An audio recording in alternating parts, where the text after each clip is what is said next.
आज स्वाधीनता दिवस के अवसर पर सबसे पहले एक जोरदार भारत माता का जयकारा लगाएंगे। सब लोग मुट्ठी बंद करेंगे, हाथ ऊपर करेंगे और पूरे दिल से बोलेंगे, भारत माता की, भारत माता की, इनकलाब, इनकलाब, वंदे वंदे। स्वाधीनता दिवस के पावन पर्व पे सभी दिल्ली वासियों को, सभी देशवासियों को बहुत बहुत शुभकामनाएं, बहुत बहुत बधाई। सबसे पहले मैं उन सभी स्वतंत्रता सेनानियों को, लाखों लाखों करोड़ों लोग जिन्होंने किस्म किस्म की कुर्बानियां देके हमारे देश को आजाद कराया, उन सब लोगों को मैं दिल से नमन करता हूं। जिन लोगों ने देश आजाद होने के बाद, उन सभी जवानों ने, जिन लोगों ने बॉर्डर के ऊपर पिछले 76 साल देश की सुरक्षा की, देश की रक्षा की और अपनी जान की बाजी लगा के देश की रक्षा की, उन सब लोगों को मैं दिल से नमन करता हूं। जिन लोगों ने पिछले 76 साल में किस्म किस्म के क्षेत्रों में, अलग अलग क्षेत्रों में दुनिया भर में भारत का नाम रोशन किया, आज स्वाधीनता पर्व के अवसर पे मैं उन सब लोगों को नमन करता हूं। अभी कुछ दिन पहले हमारी प्यारी दिल्ली में प्राकृतिक आपदा आई थी,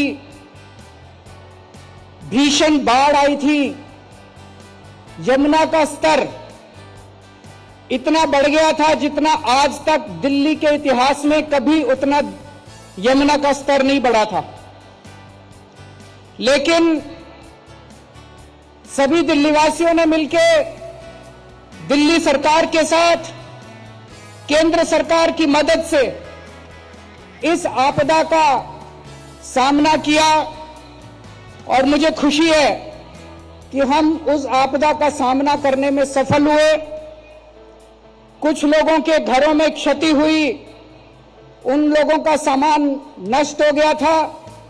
सरकार की तरफ से हम लोगों ने उन्हें हर संभव प्रयास, हर संभव सहायता देने की मदद की, कोशिश की।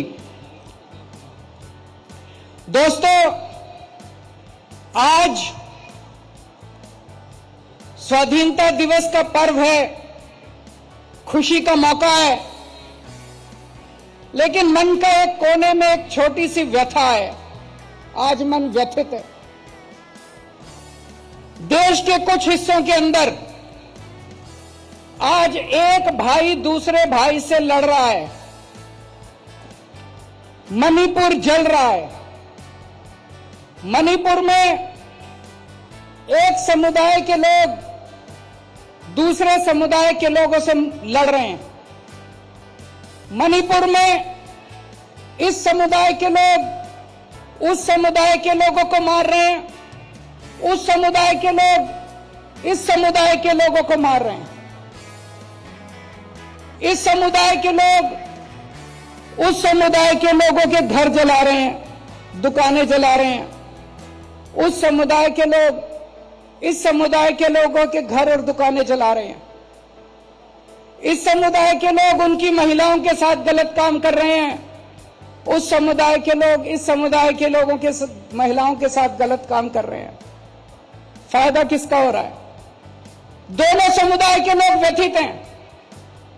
मणिपुर जल रहा है, भाई भाई से लड़ रहा है।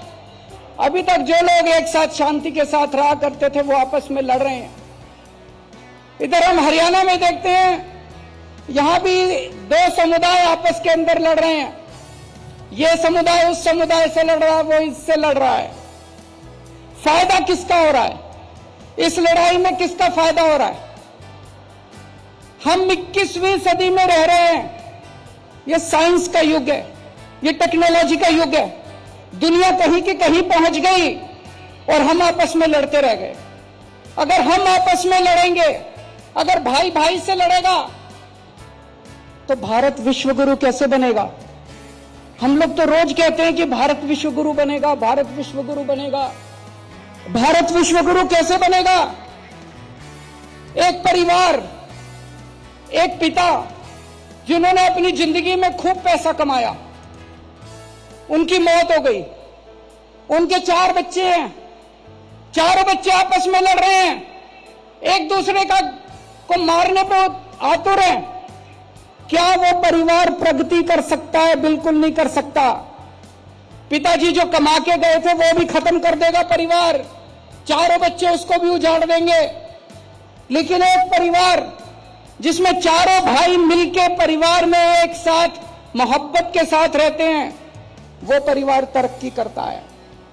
अगर हमें विश्वगुरु बनना है, अगर हमें देश को तरक्की देनी है, विकास देना है, अगर हमें दुनिया में नंबर 1 देश बनना है, तो 140 करोड़ लोगों को एक परिवार की तरह रहना पड़ेगा। 140 करोड़ लोगों को एक टीम की तरह रहना पड़ेगा।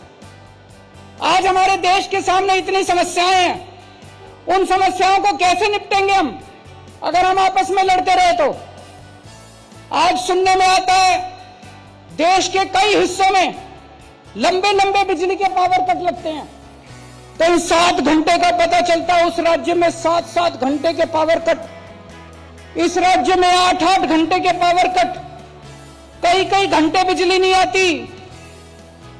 मैं आपसे पूछना चाहता हूं, पूरी दुनिया में ऐसा कौन सा अमीर देश है, पूरी दुनिया में ऐसा कौन सा विकसित देश है जिसमें लोगों को 24 घंटे बिजली नहीं मिलती? जब तक हमारे देश के अंदर 7-7, 8-8 घंटे के पावर कट लगेंगे, हमारा देश कभी विश्वगुरु नहीं बन सकता।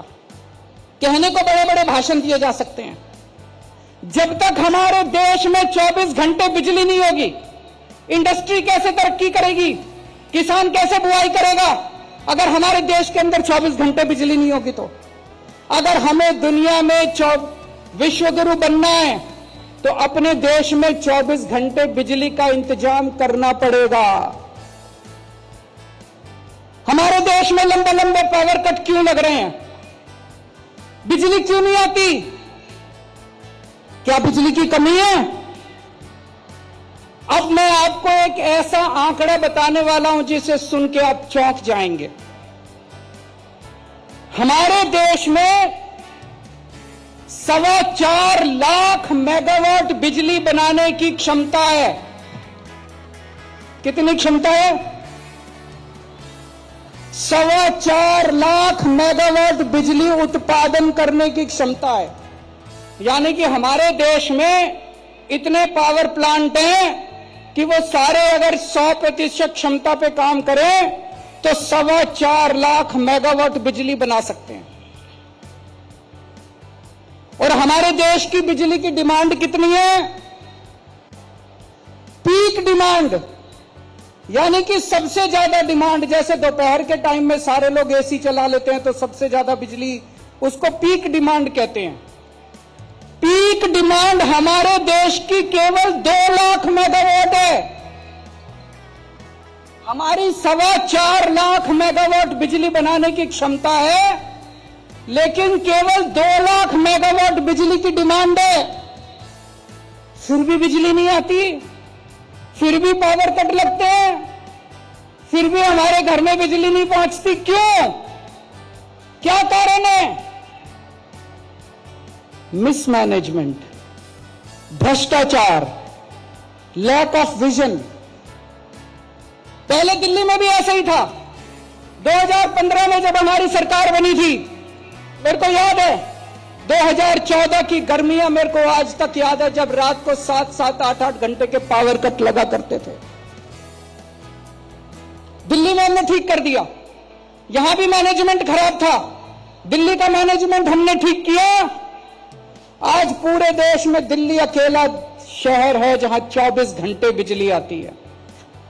अब दिल्ली में पावर कट नहीं लगते, अब दिल्ली में बिजली नहीं जाती। लोगों ने जनरेटर खरीदने बंद कर दिए, इन्वर्टर खरीदने बंद कर दिए। अब दिल्ली में 24 घंटे बिजली आती है। पंजाब में भी पहले यही हाल था, लंबे लंबे पावर कट लगते थे, बिजली आती नहीं थी, 6-6 घंटे के, 7-7 घंटे के। अभी 1 साल हुआ पंजाब में सरकार बने हुए, पंजाब में 24 घंटे बिजली आनी चालू हो गई है। पंजाब में भी अब 24 घंटे बिजली आती है। देश में भी 24 घंटे बिजली आ सकती है। अगर हमारी 4.25 लाख मेगावाट बिजली बनाने की क्षमता है, तो हमारे देश के अंदर भी 24 घंटे बिजली आ सकती है। मैनेजमेंट ठीक करना है, भ्रष्टाचार खत्म करना है। 3 से 4 साल लगेंगे। 3 से 4 साल के अंदर पूरे देश के अंदर 24 घंटे बिजली आ सकती है, पावर कट खत्म हो सकते हैं। और जब देश में पावर कट खत्म होंगे, 24 घंटे बिजली आएगी, तभी तो हमारा देश विश्वगुरु बनेगा। लंबे लंबे पावर कट से विश्वगुरु कैसे बनेगा? एक और बात है, कोई पावर प्लांट अगर 50% कैपेसिटी पे चलता है, तो वो जो बिजली पैदा करता है वो बहुत महंगी होती है। और अगर 100% कैपेसिटी पे काम करता है, तो वो बहुत सस्ती बिजली पैदा करता है। अगर हम अपनी पूरी 100% क्षमता पे 4.25 लाख मेगावाट बिजली पैदा करनी चालू कर दें, देश में बिजली के रेट आधे हो जाएंगे। हम बिजली एक्सपोर्ट करना चालू कर देंगे, दूसरे देशों को भारत बिजली देना चालू करेगा, और अपने देश के अंदर 24 घंटे बिजली आनी शुरू हो जाएगी। तभी मेरा भारत विश्वगुरु बनेगा। मैंने दिल्ली में मुफ्त बिजली देनी चालू की। 200 यूनिट तक लोगों के बिजली के बिल हमने माफ कर दिए। कुछ लोगों ने मेरा बहुत मजाक उड़ाया। पंजाब में जब सरकार बनी, पंजाब के अंदर भी हम लोगों ने लोगों को बिजली मुफ्त देनी चालू कर दी कि अगर आपका 200 यूनिट तक का बिजली का बिल आता है तो आपको बिजली का बिल नहीं भरना पड़ेगा। कुछ लोगों ने मेरा बहुत मजाक उड़ाया, कुछ लोगों ने मेरी बहुत निंदा की, कुछ लोगों ने कहा केजरीवाल फ्री की रेवड़ी देता है। आज मैं देश के सामने 2 विकल्प रख रहा हूं। पहला विकल्प, अगर हमें पूरे देश के 140 करोड़ लोगों के 200 यूनिट तक के बिजली के बिल माफ करने हैं, केवल 1.5 लाख करोड़ रुपए का खर्चा आएगा।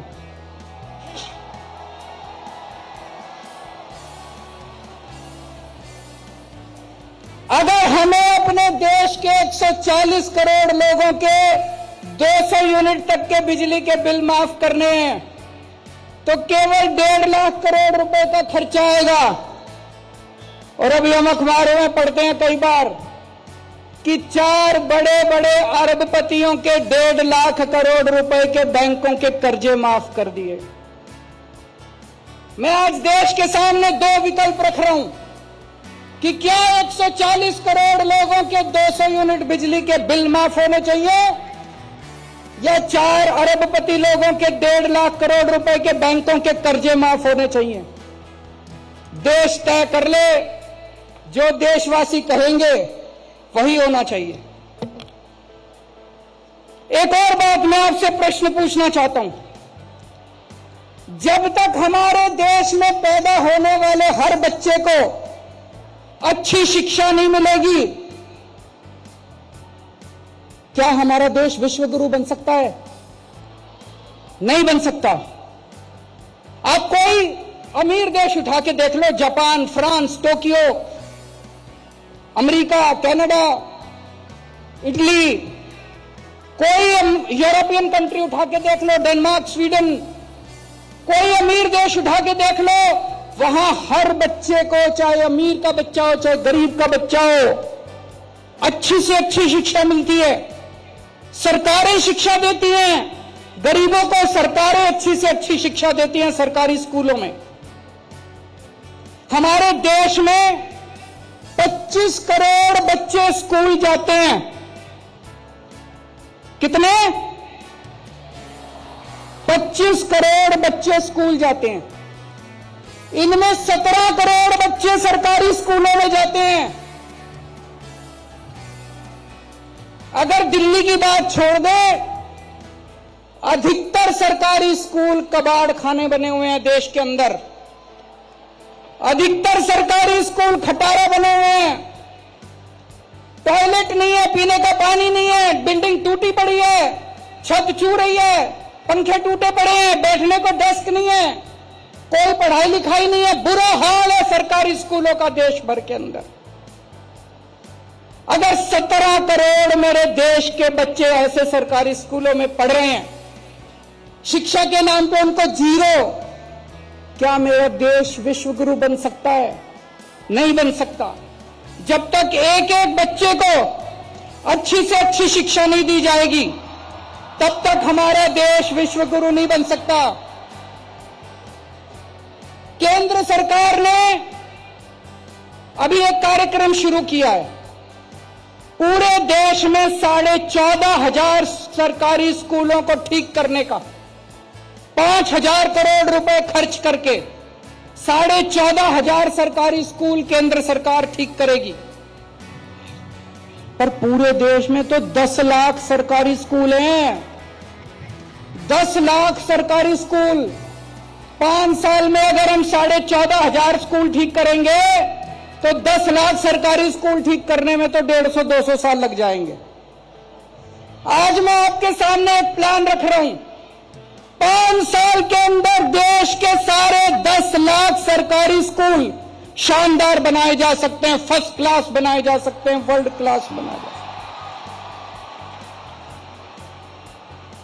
देश के सारे 10 लाख सरकारी स्कूलों को प्राइवेट स्कूलों से अच्छा बना देंगे, वर्ल्ड क्लास बना देंगे। जैसे दिल्ली के सरकारी स्कूल चमका दिए, आज दिल्ली के सरकारी स्कूल प्राइवेट स्कूलों को पीछे छोड़ रहे हैं। दिल्ली के सरकारी स्कूलों के नतीजे प्राइवेट स्कूलों से ज्यादा अच्छे आ रहे हैं।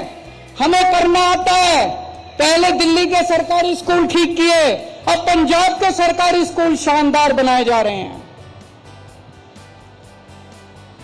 जो खर्च हम लोगों ने दिल्ली में किया सरकारी स्कूलों को ठीक करने का, मैंने सारा हिसाब किताब करा, जमा जोड़ किया। अपने देश के सारे 10 लाख सरकारी स्कूलों को ठीक करने के लिए 6 लाख करोड़ रुपए का खर्चा आएगा।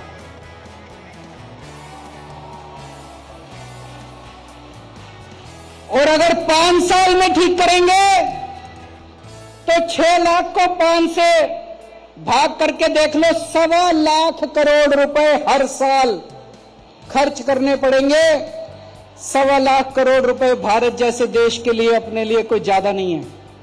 अगर मेरे देश के 25-17 करोड़ बच्चों को अच्छी शिक्षा मिलती हो, अगर मेरे देश के 17 करोड़ बच्चों को शानदार शिक्षा मिलती हो, प्राइवेट स्कूलों से भी अच्छी शिक्षा मिलती हो, तो हर साल 1.25 लाख करोड़ रुपए तो कुछ भी नहीं है। भारत जैसे लोग देश के लिए तो चिल्लर है 1.25 लाख करोड़ रुपए। क्या हमें अपने देश के बच्चों को अच्छी शिक्षा देने के लिए हर साल 1.25 लाख करोड़ रुपए खर्च करने चाहिए? आप लोग मेरे से पूछोगे, अरविंद जी स्कूल तो अच्छे हो जाएंगे, शानदार हो जाएंगे, स्कूल चलाने का खर्चा कहां से आएगा? उसका भी मैं आज हिसाब किताब लेके आया हूं। देश के 17 करोड़ बच्चों को अच्छी शिक्षा देने के लिए, अच्छे अच्छे टीचर देने के लिए, शानदार यूनिफॉर्म देने के लिए, अच्छी पढ़ाई कराने के लिए, टीचर्स को अच्छी ट्रेनिंग देने के लिए एक साल में 7.5 लाख करोड़ रुपए चाहिए। और अभी पूरे देश में केंद्र सरकार और सारी राज्य सरकारें मिला के शिक्षा के ऊपर 7.5 लाख करोड़ रुपए खर्च करती हैं। इसका मतलब कोई भी एक्स्ट्रा पैसा नहीं चाहिए। जो खर्चा होता है उसमें भ्रष्टाचार खत्म कर दो, सारे बच्चों को अच्छी शिक्षा मिल जाएगी।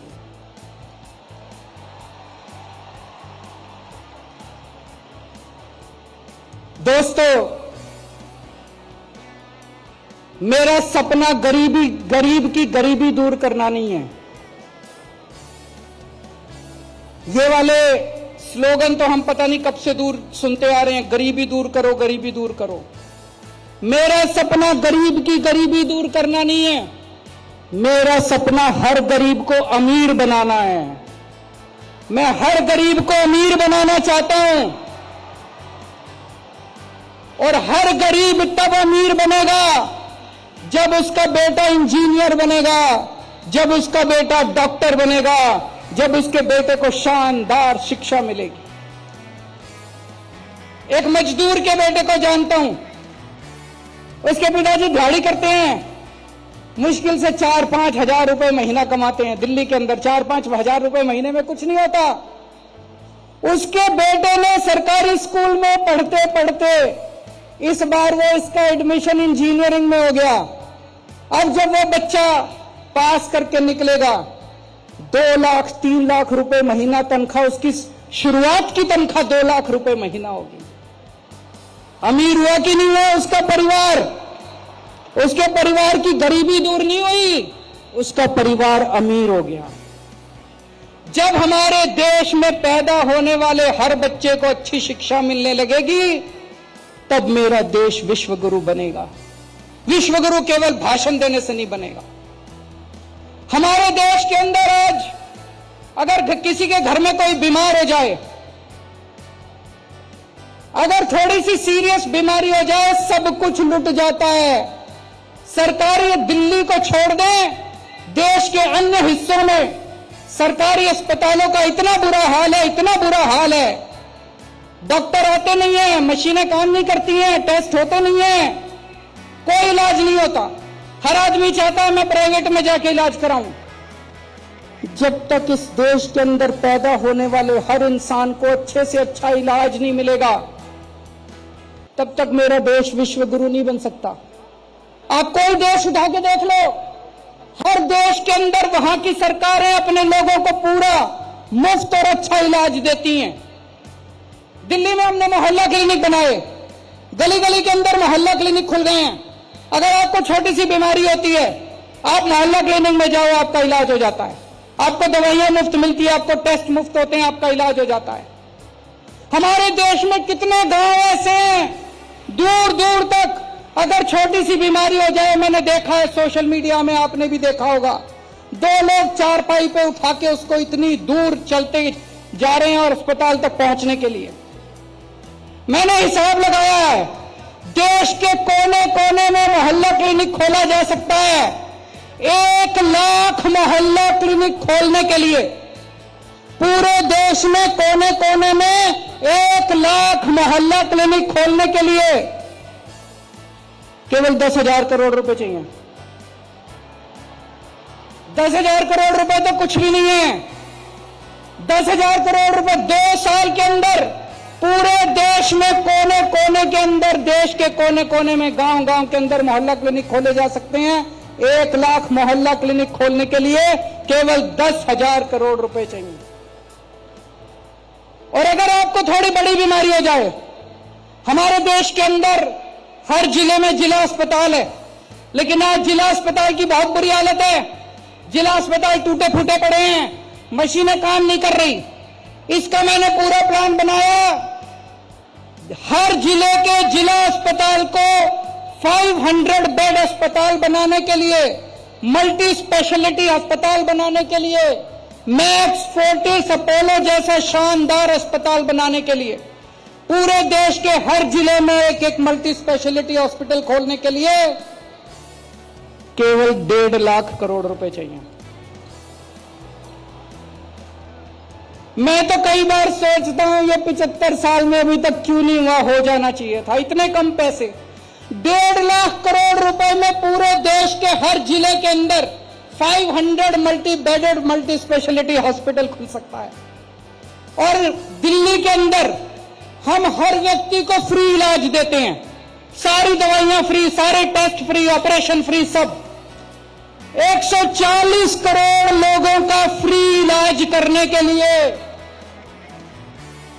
सबको फ्री इलाज की सुविधा देने के लिए केवल 2.5 लाख करोड़ रुपए चाहिए।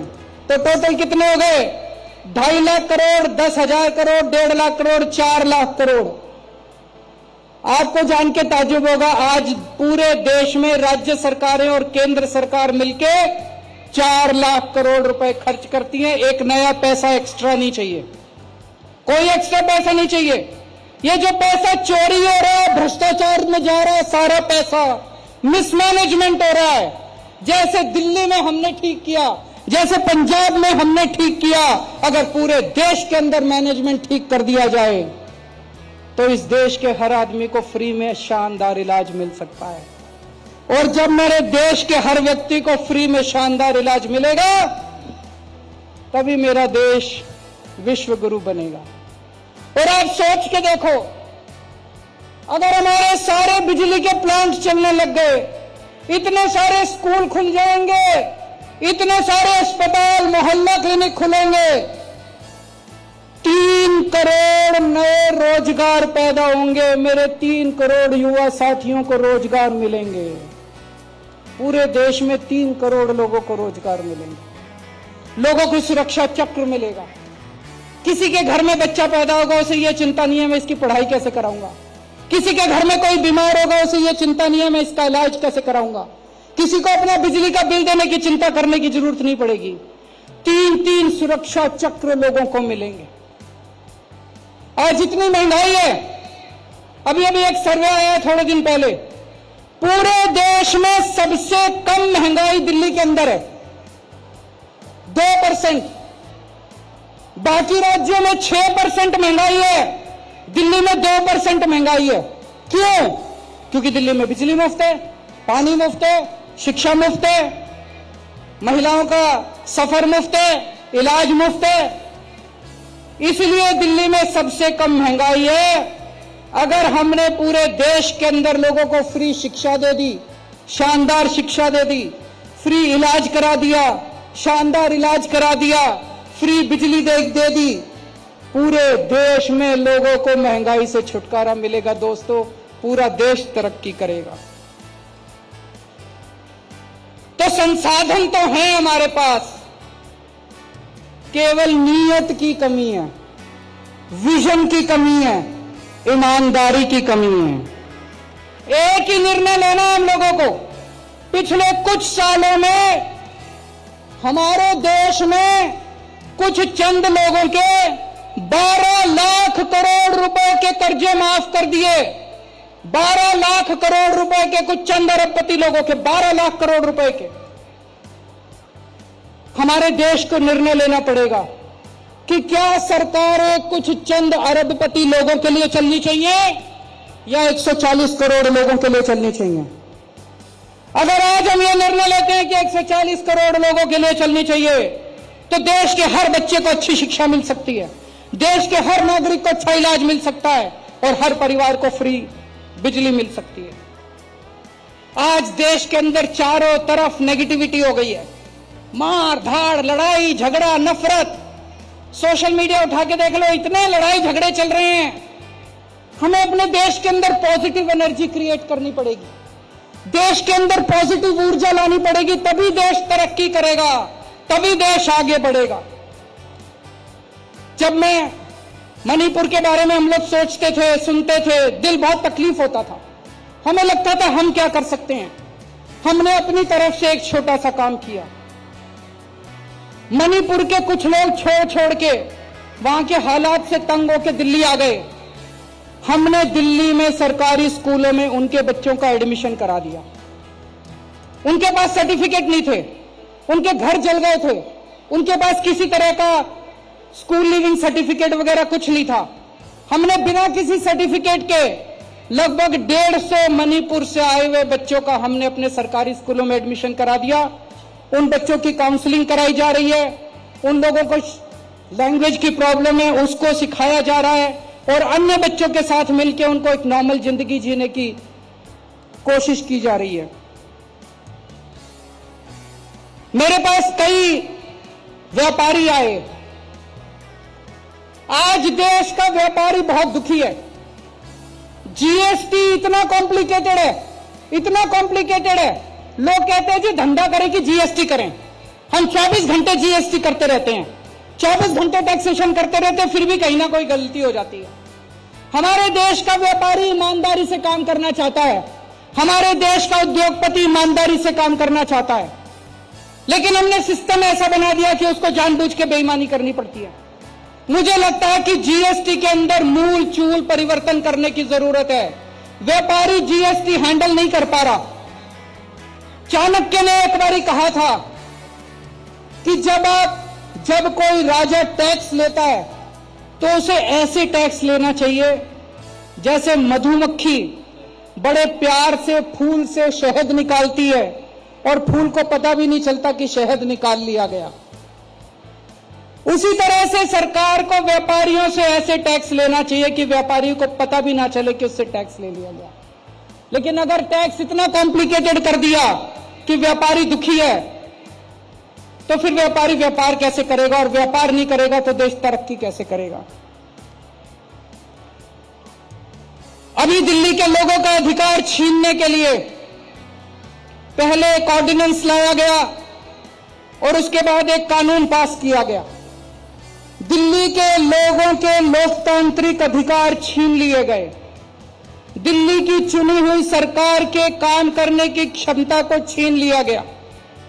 मेरे पास बहुत लोग आ रहे हैं, मुझसे पूछ रहे हैं अब आप काम कैसे करोगे।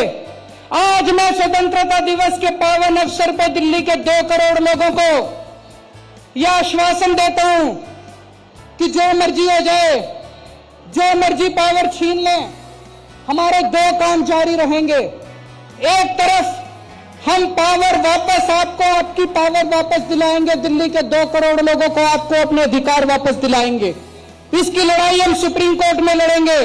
लेकिन जितने काम चल रहे हैं, जब से मैं दिल्ली का मुख्यमंत्री बना हूं, तब से ये लोग मेरे काम में अड़चन अड़ाने की कोशिश करते हैं, मेरे काम में अड़चन अड़ाने की कोशिश करते हैं, लेकिन मैंने काम रुकने नहीं दिए।